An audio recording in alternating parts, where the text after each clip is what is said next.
स्वागत है आपका अपना प्यारा सा यूट्यूब चैनल तनवीर सर पर। आप सभी को मेरा प्यार भरा नमस्कार। उम्मीद करता हूँ दोस्तों आप लोग बहुत अच्छा होंगे और आप लोगों की पढ़ाई तैयारी जो है बहुत अच्छा से चल रहा होगा। और मैं ये भी उम्मीद करता हूँ कि आप लोगों का ऐसे ही दुलार प्यार हमेशा मुझे मिलता रहेगा। मैं आपको बताना चाहूँगा, याद दिला दूँ यहाँ पे कि आप लोग सिर्फ़ मेरा सब्सक्राइबर नहीं हो। आप लोग मेरा वो फैमिली हो जिनके वजह से मुझे इतनी हिम्मत मिलती है, मैं इतना मोटिवेट होता हूँ कि मैं डेली 60 किलोमीटर विद्यालय जाकर 9 से 5 विद्यालय करके फिर 60 किलोमीटर लौटकर मैं वीडियो बना लेता हूँ और उसके बाद अपलोड करता हूँ। ये सिर्फ़ आप लोगों के वजह से हो पाता है। आप लोगों के दुलार प्यार की वजह से होता है, आप लोगों के सपोर्ट की वजह से होता है। क्योंकि आप लोग मेरा वो हिम्मत हो, मेरा वो परिवार हो, वो फैमिली हो, जिसकी वजह से इतनी हिम्मत मुझे मिल जाती है।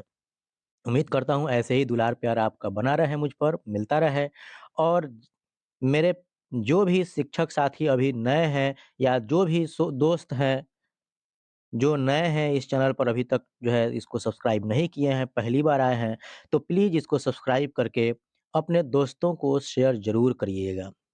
चलिए आज हम जो है इसका सेट 5 शुरू कर रहे हैं, जिसमें हमेशा की तरह 20 प्रश्न होंगे और इसका हम पहला नंबर क्वेश्चन देखते हैं।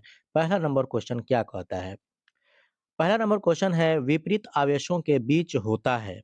विपरीत आवेशों के बीच मतलब ये हुआ एक दूसरे का विपरीत जो आवेश होगा, आवेश का मतलब होता है चार्ज।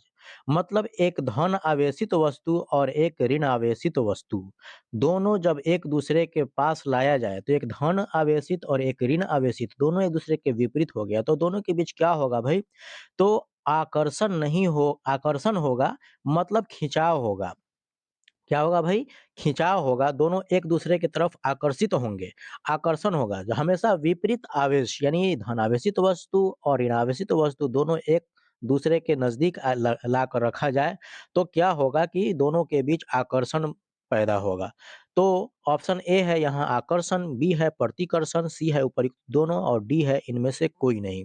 तो ऑप्शन नंबर ए इसका सही आंसर होगा। Option number A is the right answer, क्योंकि इसमें आकर्षण दिया हुआ है और यहाँ पूछ रहा है विपरीत आवेशों के बीच क्या होता है? तो विपरीत आवेशों के बीच आकर्षण होता है।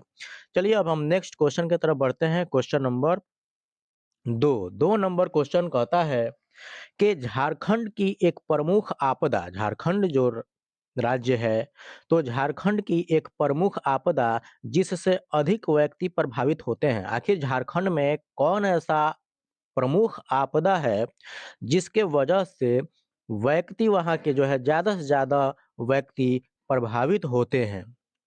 तो ऑप्शन ए है भूकंप, बी है सुनामी, सी है बाढ़ और डी है तड़ित। तो ऑप्शन नंबर डी होगा यहाँ पे तड़ित। Option number D is the right answer तड़ित। तड़ित क्या है भाई? तो वही आकाश में जो बिजली चमकता है, बारिश के मौसम में जो बिजली चमकता है, वही क्या है? तड़ित है। उसी के वजह से झारखंड में क्या होता है कि सबसे अधिक व्यक्ति प्रभावित होते हैं। चलिए अब हम नेक्स्ट क्वेश्चन की तरफ बढ़ते हैं, क्वेश्चन नंबर 3 नंबर क्वेश्चन कहता है विद्यालयों या भवनों के ऊपर त्रिशूल आकार के धातु की पट्टी लगाई जाती है। आखिर वह किसके लिए लगाई जाती है? विद्यालय हो या भवन हो, उसके ऊपर त्रिशूल के आकार के एक धातु की पट्टी लगाई जाती है। ध्यान देंगे वह मंदिर और मस्जिद के ऊपर भी लगाया जाता है। यानी इस तरह के जो भी जगह है, विद्यालय हो या भवन हो या मंदिर हो या मस्जिद हो, जो भी हो, उसके ऊपर एक त्रिशूल आकार का या चाँद के आकार की धातु की एक पट्टी लगाई जाती है, तो वह क्यों लगाया जाता है?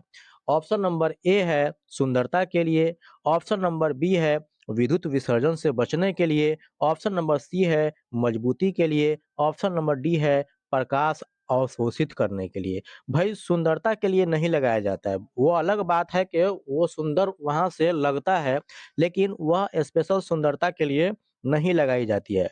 ऑप्शन नंबर बी है विद्युत विसर्जन से बचने के लिए और तो ऑप्शन नंबर सी ही बी ही होगा यहाँ पे विद्युत विसर्जन से बचने के लिए। ऑप्शन नंबर बी सी है मजबूती के लिए, तो मजबूती के लिए भी नहीं, उससे मजबूती नहीं मिलती है। ऑप्शन नंबर डी है प्रकाश अवशोषित करने के लिए, ये भी नहीं होगा।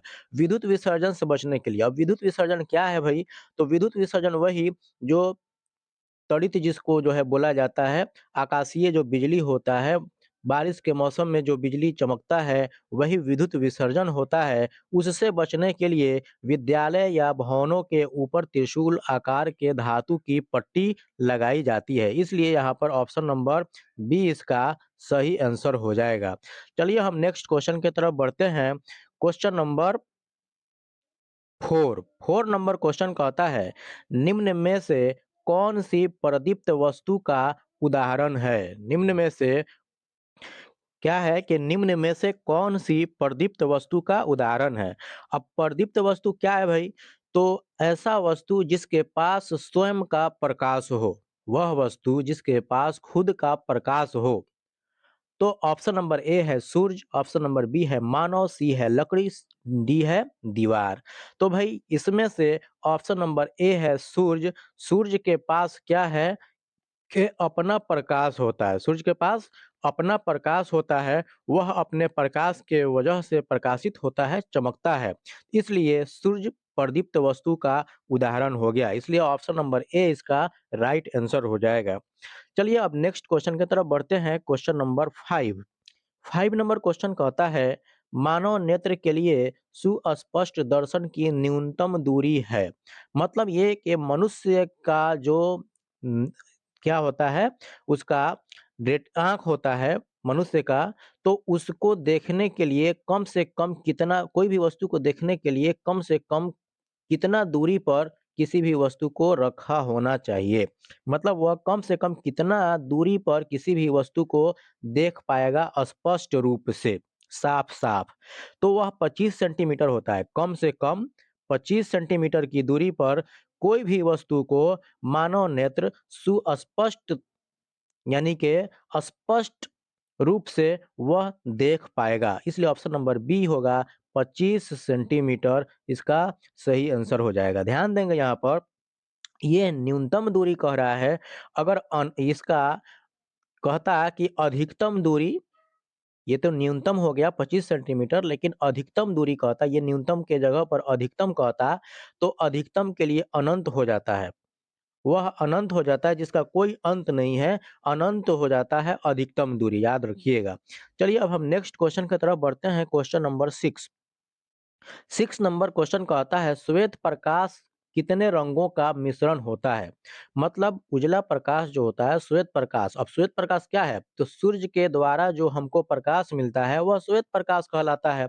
तो वह श्वेत प्रकाश कितने रंगों का मिश्रण होता है? तो ध्यान देंगे, हमने यहाँ पर अभी आपको दे दिया है इसका सूची के लाल, नारंगी, पीला, हरा, नीला, जामुनी और बैंगनी। कितना हो रहा है टोटल?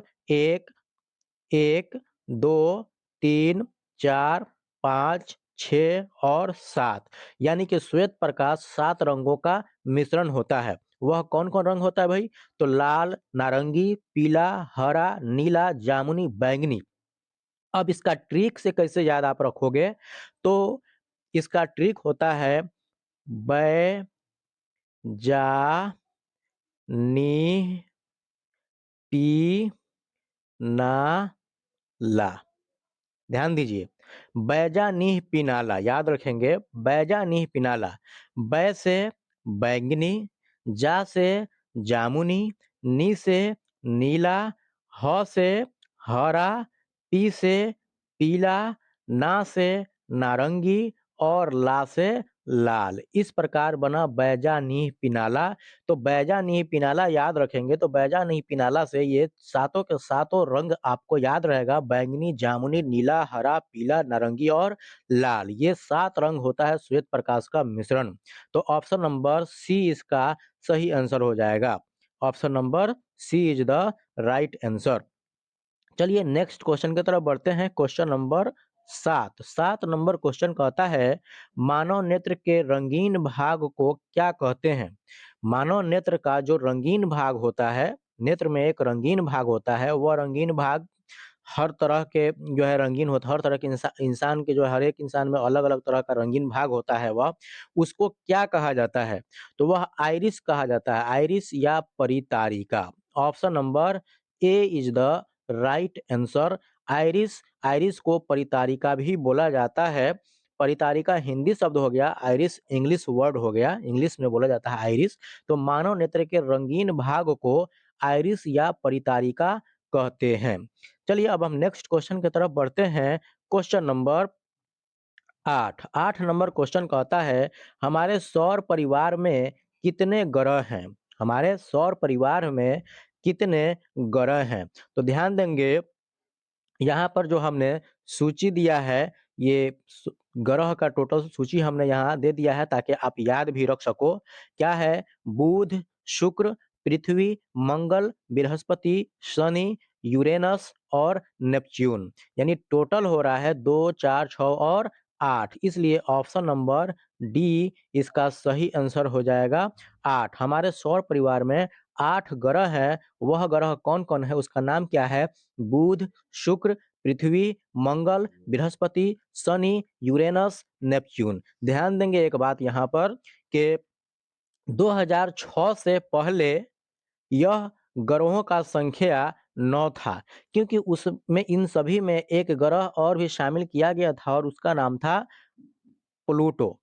प्लूटो, लेकिन वैज्ञानिकों ने किसी वजह से उसको दूसरे जो है कैटेगरी में डाल दिया, प्लूटो को इसमें से निकाल करके।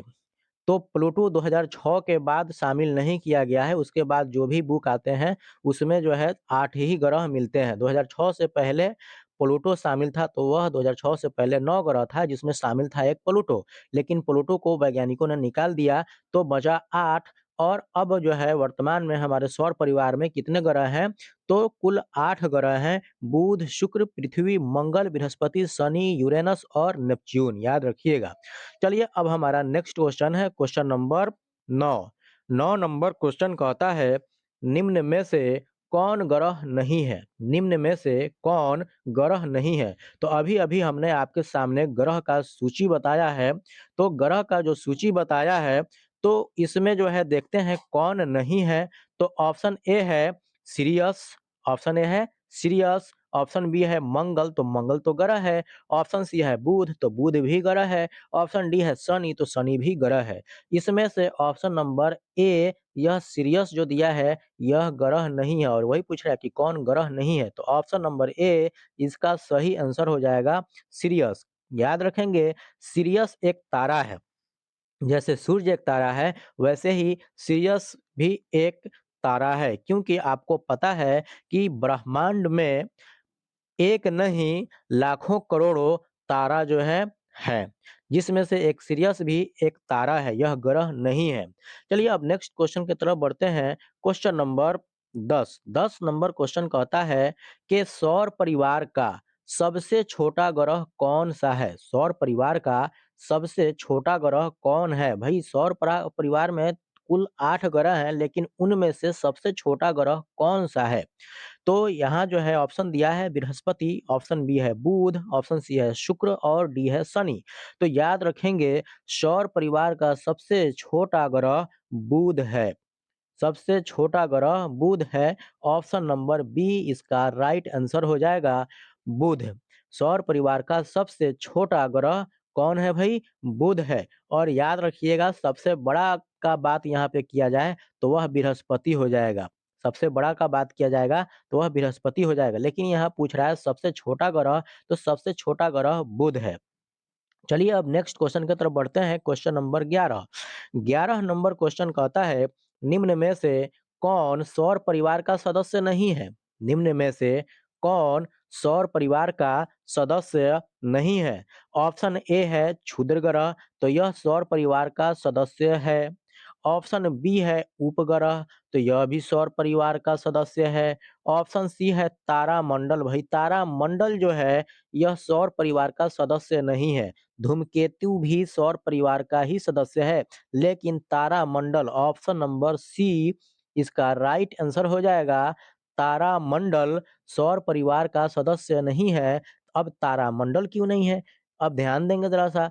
तारामंडल तारों के समूह को तारामंडल कहा जाता है। तारों के समूह को तारामंडल कहा जाता है और हमारे सौर परिवार का सदस्य यहाँ पूछ रहा है, तो सौर परिवार का सदस्य तारों का समूह नहीं हो सकता है, इसलिए तारामंडल यहाँ पर राइट आंसर हो जाएगा।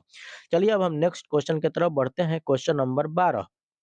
12 नंबर क्वेश्चन कहता है कि सूर्य की सबसे ऊपरी सतह का तापमान होता है। सूर्य की सबसे ऊपरी सतह का तापमान होता है। सूर्य की सबसे ऊपरी सतह का तापमान क्या होता है भाई? हमारा जो सूर्य है उसके सबसे ऊपरी सतह का तापमान क्या होगा? ऑप्शन ए है 2000 डिग्री सेल्सियस, बी है 3000 डिग्री सेल्सियस, सी है 4000 डिग्री सेल्सियस, डी है 6000 डिग्री सेल्सियस। तो हमारे वैज्ञानिकों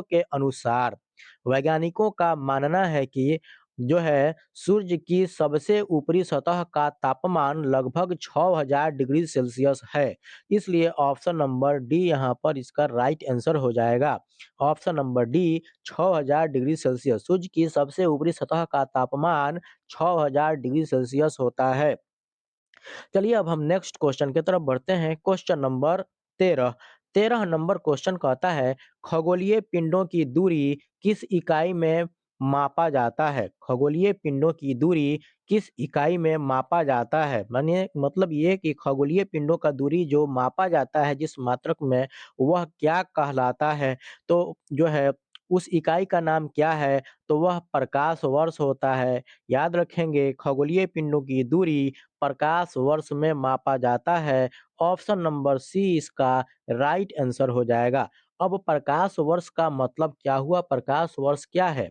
तो याद रखेंगे कि प्रकाश वर्ष, यहाँ प्रकाश है, लाइट है, वर्ष का मतलब क्या हो गया भाई? ईयर हो गया। तो एक वर्ष में प्रकाश के द्वारा तय की गई दूरी, मतलब एक वर्ष में प्रकाश जितना दूरी तय करता है वह प्रकाश वर्ष कहलाता है। तो एक वर्ष में प्रकाश के द्वारा तय की गई दूरी प्रकाश वर्ष कहलाता है और खगोलीय पिंडों की दूरी प्रकाश वर्ष में मापा जाता है। चलिए अब नेक्स्ट क्वेश्चन की तरफ बढ़ते हैं, क्वेश्चन नंबर 14। 14 नंबर क्वेश्चन कहता है सौर परिवार का सबसे बड़ा ग्रह कौन है? सौर परिवार का सबसे बड़ा ग्रह कौन है? तो अभी कुछ देर पहले ही एक क्वेश्चन में हमने चर्चा किया था कि सौर परिवार का सबसे बड़ा ग्रह बृहस्पति है, क्योंकि एक क्वेश्चन में आया था सबसे छोटा ग्रह जिसमें बुध आंसर दिया गया था, क्योंकि बुध जो है सबसे छोटा ग्रह है। लेकिन यहाँ अब पूछ रहा है सौर परिवार का सबसे बड़ा ग्रह कौन है? तो ऑप्शन नंबर बी इसका राइट आंसर हो जाएगा, बृहस्पति। सौर परिवार का सबसे बड़ा ग्रह कौन है? तो बृहस्पति सौर परिवार का सबसे बड़ा ग्रह है। चलिए अब हम नेक्स्ट क्वेश्चन की तरफ बढ़ते हैं, क्वेश्चन नंबर 15। 15 नंबर क्वेश्चन कहता है कि किस ग्रह को प्रभात तारा कहते हैं? किस ग्रह को प्रभात तारा कहते हैं? प्रभात का मतलब हो गया भोर। तो मतलब कौन ऐसा ग्रह है जिसको भोर का तारा कहते हैं? ऑप्शन नंबर ए है शनि, ऑप्शन नंबर बी है नेपच्यून, ऑप्शन नंबर सी है मंगल और ऑप्शन नंबर डी है शुक्र। तो इसका राइट आंसर होगा option number D is the right answer, शुक्र। शुक्र ग्रह को प्रभात तारा कहते हैं। अब शुक्र ग्रह को प्रभात तारा यानी कि भोर का तारा क्यों कहते हैं? तो ध्यान देंगे कि सूर्य उगने से पहले, सुबह में सूर्य उगने से पहले एक तारा दिखाई देता है जो काफ़ी चमकता है। तो सूरज उगने से पहले जो तारा दिखाई देता है वह शुक्र होता है।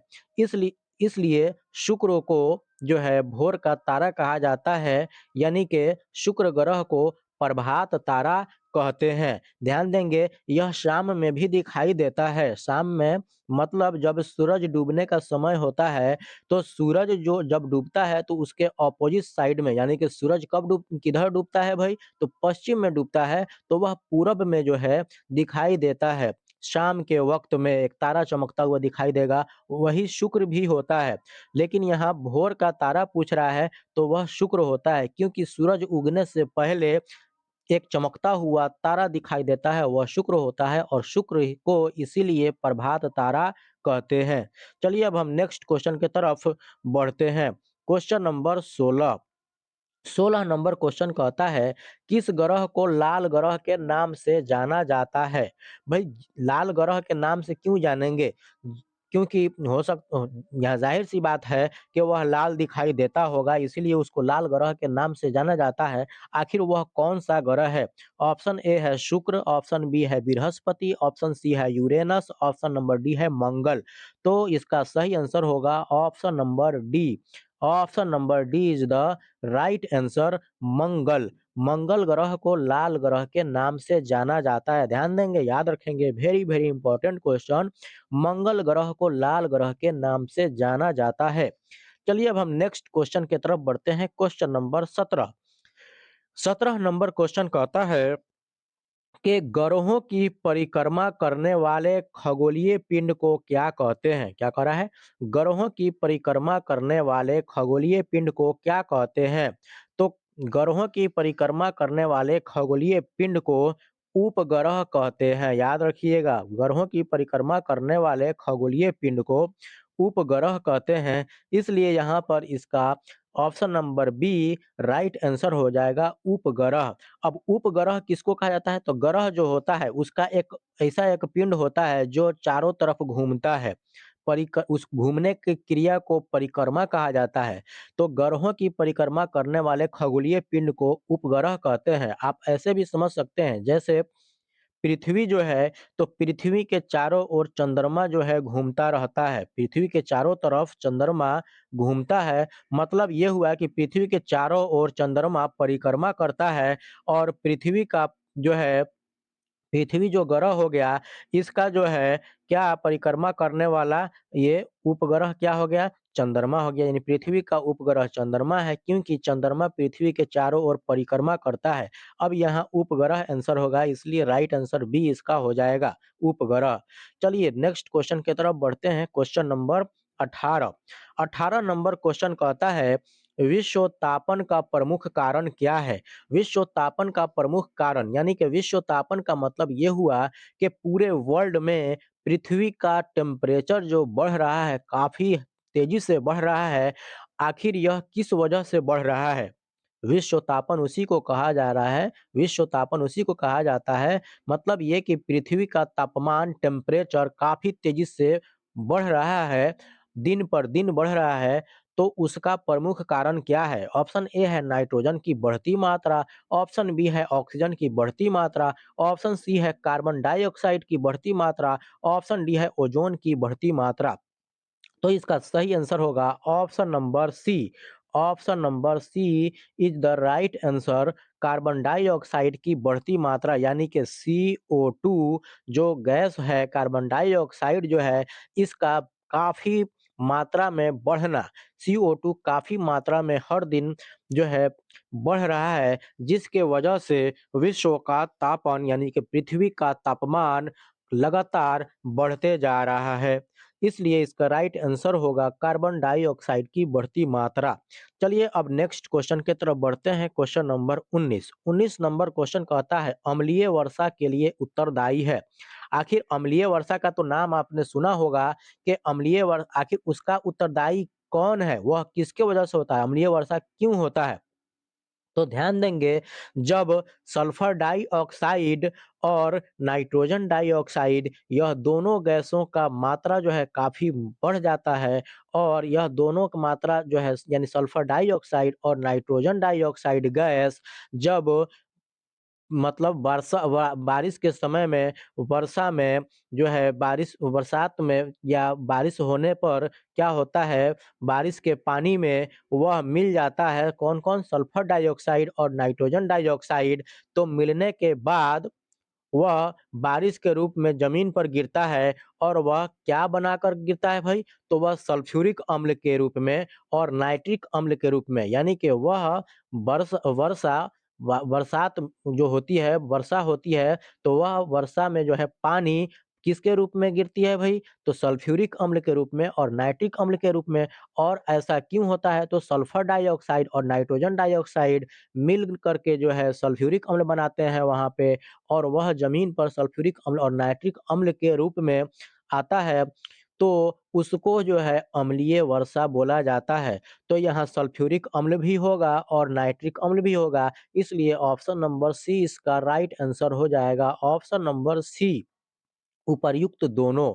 चलिए अब हम नेक्स्ट क्वेश्चन की तरफ बढ़ते हैं। Question number 20। 20 नंबर क्वेश्चन पढ़ने से, देखने से, समझने से पहले मैं एक बार फिर से आप लोगों से या आप लोगों को मैं आप याद दिलाना चाहूँगा कि अभी तक जो है आपने सिर्फ़ जो है क्वेश्चन को देखा है लेकिन सब्सक्राइब करना भूल गया है, तो प्लीज़ एक सब्सक्राइब करके बेल आइकन पे प्रेस ज़रूर कीजिए और अपने दोस्तों को शेयर करना तो बिल्कुल ही नहीं भूलिएगा।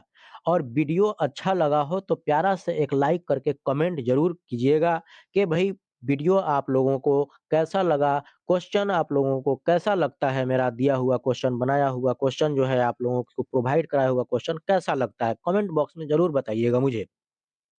चलिए अब हम क्वेश्चन देखते हैं कि पर्यावरण का अजैविक कारण है। पर्यावरण का अजैविक कारण, अजैविक का मतलब ये हुआ कि जिसमें जान नहीं हो, जीवन नहीं हो।